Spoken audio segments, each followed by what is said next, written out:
देखेंगे जो कि प्रॉब्लम का हेडिंग है finding missing and repeated values. तो पहले क्वेश्चन देख लेते हैं, पढ़ लेते हैं। You are given a zero index 2D integer matrix of size n cross n with values in the range 1 to n square. Each integers appear exactly once except a, which appears twice, and b, which is missing. The task is to find the repeating and missing numbers a and b.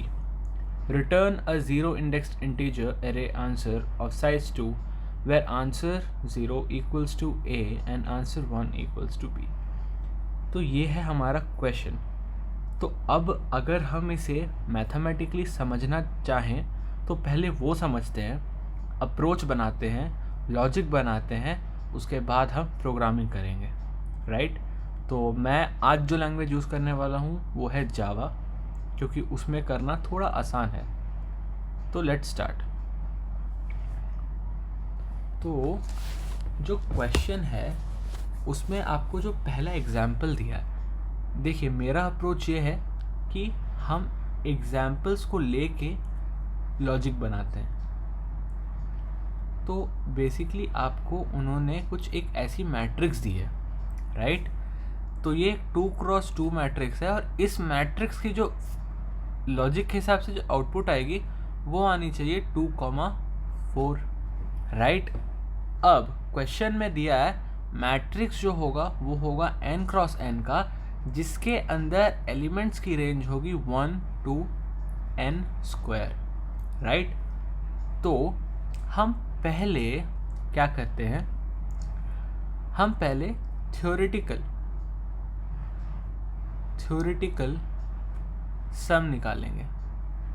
देखिए बोल क्या रहा है, जैसे एक बार clear कर देते हैं।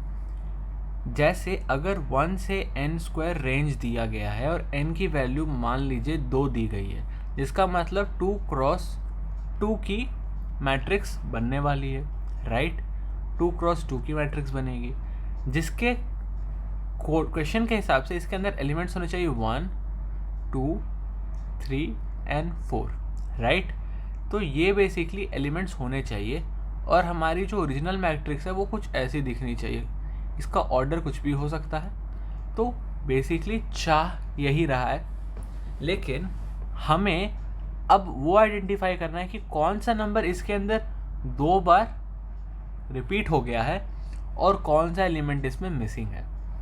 तो हमारा अप्रोच मैथमेटिकल बेसिस पे होगा, फॉर्मूलेस पे, जो कि एक बेसिक 9th की फॉर्मूला होती है, ठीक है। तो पहले हम थ्योरेटिकल सम निकालेंगे। थ्योरेटिकल सम के हिसाब से हमारा 1 + 2 + 3 + 4, जो कि आपको पता है सम ऑफ n नेचुरल नंबर्स होता है। तो इसकी जो फॉर्मूला होती है वो होती है n × n + 1 / 2। अब n के जगह अगर मैं 4 डालूं और यहाँ 5 4 से 20/2, ये बन जाएगी 10। तो मेरा थ्योरेटिकल सम जो हो गया, जिसे मैं Sn से डिनोट कर देता हूँ, वो होता है 10। दूसरा चीज़ जो मुझे कैलकुलेट करना है वो है Sn स्क्वायर। तो ये basically 1 square, 2 square, 3 square plus 4 square होगा, राइट। तो इसकी वैल्यू बेसिकली जो फॉर्मूला होती है वो आपका होता है n square plus n square plus 1 plus 2n square plus 1 / 6। अब जब आप प्रोग्रामिंग स्टार्ट करिएगा तो आप पहले अपनी n की वैल्यू को सेट करिएगा। तो उसका कोड का जो लाइन होता है वो कुछ ऐसे लिखिएगा, int n = grid.length। देखिए ये जावा में मैं कर रहा हूँ, ओके, grid.length। उसके बाद लिखना आसान करने के लिए मैं कैपिटल N से n क्रॉस n को डोनेट कर दूंगा, जिससे मेरी ये वाली फॉर्मूला जो मैंने ऊपर लिखी है Sn स्क्वायर की, क्या ये n × n + 1 × 2n + 1 बन जाएगा? हाँ भैया बिल्कुल बन जाएगा, राइट। तो मेरी Sn स्क्वायर की वैल्यू क्या आ रही है? अगर मैं इसमें वैल्यूज़ डालूँ तो बेसिकली 4 × 5 × 4 × 2 = 8 + 1 9 / 6। सो 5 9 इंटू 4/6 करने पे हमारी जो वैल्यू आएगी ये बनेगी आपकी 30। ओके, तो इससे फाइनली जो मेरे रिजल्ट्स आए, देखिए ये आपको वर्क अराउंड इसलिए किया जा रहा है ताकि आपको क्वेश्चन समझ आए कि एक्चुअली में चीज़ें हो कैसी रही है। तो मेरी Sn की वैल्यू आई 10, Sn स्क्वायर की वैल्यू आ गई 30। तो ये जो हो गया आपका, ये हो गया थ्योरेटिकल सम, राइट।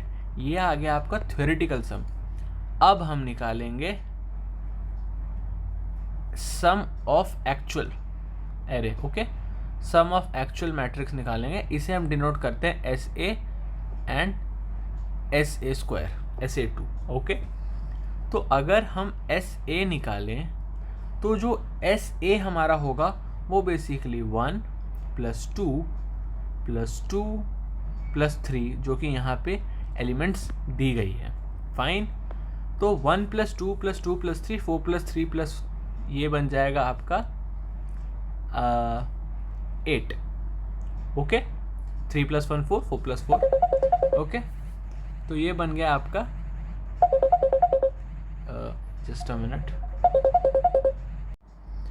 हाँ तो राइट, तो SA square 1 square + 2 square + 2 square + 3 square, तो हमारा SA 8 हो गया, SA स्क्वायर हमारा 18 हो गया। तो ये बेसिकली आपकी एक्चुअल सम आएगी। गिवन एग्जाम्पल में जो आपकी एक्चुअल सम है वो तो ये है।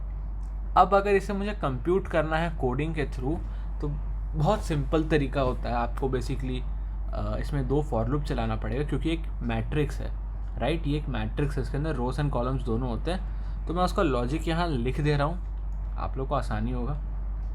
तो बेसिकली आप एक पहला फॉर लूप चलाते हैं। ओके, आप अपना i को इनिशियलाइज़ करते हैं 0 पे, और तब तक चलाते हैं जब तक आपकी i जो है वो n से छोटी है, और आप i को बढ़ा देते हैं, इंक्रीमेंट कर देते हैं उसके, और ये आपका एक कॉलम करेगा, एक रो करेगा। तो आप दूसरा चलाइएगा फॉर लूप, बेसिकली अगेन इसमें j को इनिशियलाइज़ करेंगे हम, और ये भी सेम उतने दूर तक ही चलेगा जब तक ये n से कम है। तो ओके, तो हम इसको पहला टर्म दे देते हैं फर्स्ट सम। ओके, फर्स्ट सम, जिसको हम कह सकते हैं, जो हम लिख रहे हैं बेसिकली SA। ओके, तो SA आपका बन जाएगा, एक सेकेंड, लिखने में गड़बड़ी हो गई, प्लस इज इक्वल टू, एक और तरीका होता है, आप लिख सकते हैं SA is equal to SA plus grid IJ, या फिर SA plus is equal to grid of IJ। Fine, मैं फिर कह रहा हूँ ये जावा का तरीका है। और दूसरा आपका बन जाएगा SA2, ये होगा बेसिकली स्क्वायर, तो ग्रिड IJ इंटू में ग्रिड IJ। फाइन, पहला फॉर लूप यहाँ बंद कर दिया, दूसरा फॉर लूप यहाँ बंद कर दिया। तो ये आपका लॉजिक है बेसिकली कंप्यूट करने का सम। ओके, नाउ चलिए इतना तो हमने कर लिया। अब हम एक्चुअल में उस वैल्यूज़ पे कैसे अराइव करें जो हमारी वैल्यूज़ मिसिंग है और रिपीटेड है, राइट। इस पे अराइव करने के लिए बेसिकली आपको 2 डिफरेंसेस निकालने होंगे। ओके, आपको 2 डिफरेंसेस निकालने पड़ते हैं। भैया कौन सा डिफरेंसेस? एक होता है डिफरेंस 1, एक होता है डिफरेंस 2। डिफरेंस 1 बेसिकली आपका a माइनस बी निकालता है, डिफरेंस 2 आपका basically a square minus b square. अब भैया a माइनस बी और a square minus b square कैसे आया बताते हैं। देखिए, एक्चुअल सम जो था आपका, अगर मैं डिनोट कर दूं a square plus B square plus C square plus D square. Okay, और मान लीजिए मैं इसमें मैंने कर दिया कि हमारा a तो मिसिंग है और b हमारा 2 बार आया है, तो मैं a की जगह लिख दिया b square plus B square plus सी स्क्वायर प्लस डी स्क्वायर। तो मेरा a बेसिकली मिसिंग है और b मेरी रिपीटेड है, तो ये मेरा SN स्क्वायर है और ये मेरा S एक्चुअल का स्क्वायर है। फाइन, तो अगर मैं ये कहूँ कि इसमें b कट जाएगा, एक b, दूसरा भी कट जाएगा, c भी कट जाएगा, d भी कट जाएगा, तो फाइनली क्या ये a square minus b square ये इक्वल्स में s of actual square minus s of n square बन गया? हाँ जी भैया, बन गया। सिमिलरली आप a plus b plus c plus d के लिए भी कर सकते हैं। तो जो आपका डिफरेंस 1 हो गया, इसको हम लिख देते हैं लॉन्ग डिफरेंस 1। ये जो आपका बनेगा, ये बेसिकली आपका बनेगा sum of actual, right, minus sum of theoretical. जो लॉन्ग डिफरेंस 2 बनेगा आपका, वो होगा एस ए square actual S N square theoretical. Fine. अब आपको निकालना है ए प्लस बी क्या होता है। तो क्या a square minus b square को ए प्लस बी इंटू ए माइनस बी लिख सकते हैं? हाँ जी भैया, बिल्कुल लिख सकते हैं। तो क्या a square minus b square हमारा एस ए square minus s N square है, तो क्या मैं a square minus b square को एस ए square minus s N square, जो कि हो गया 18 माइनस 30, जो कि बनता है हमारा -12, लिख सकता हूँ? हाँ, बिल्कुल लिख सकते हैं। ए माइनस बी आपका बन जाएगा s a minus s n. क्या मैं इसको 8 माइनस 10 -2 लिख सकता हूँ? बिल्कुल लिख सकता हूँ। तो इस इक्वेशन में अगर सब्स्टिट्यूट करेंगे तो ये बेसिकली बन जाएगा -12 is equal to a plus b into -2, जिससे मेरा ए प्लस बी बेसिकली बन जाएगा 6।